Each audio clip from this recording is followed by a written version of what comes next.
Hi, in this video I'm going to be showing you the use of wedges and why they can be beneficial for people that are beginners and also even advanced people, where they can improve their overall muscle target, so the targeting of the muscle that they want, while helping maintain that they feel comfortable in the exercise.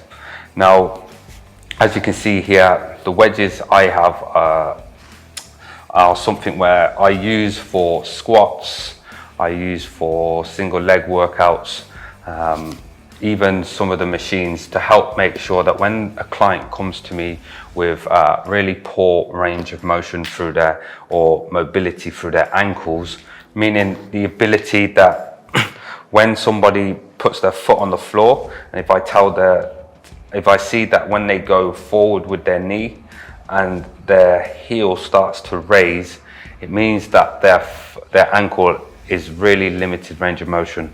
Now, with my ankle here, it's broken over a football injury.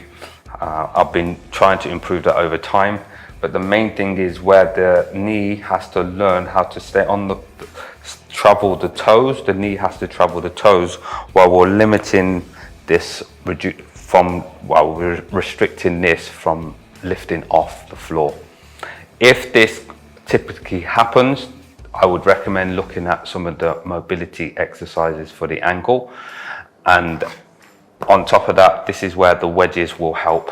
So as you can see, as I move forward, that is really my sticking point with how far I can take my ankle. If I place the wedge on here, you get to now see my new sticky point.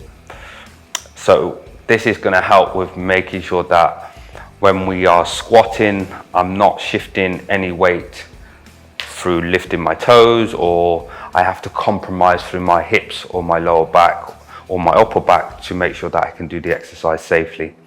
So wedges are useful. For those that don't have these types of wedges, you can look at having blocks.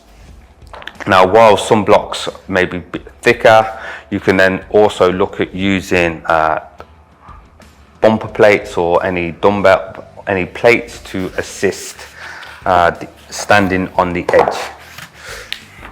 Always just understand the foot, how your ankles are moving, understand your body more, because this will be crucial in order for you to progress and get better at what you're doing and moving and performing better. Give that a go. Have an assessment for yourself. If you have any questions on that, please feel free to drop me a DM at any time.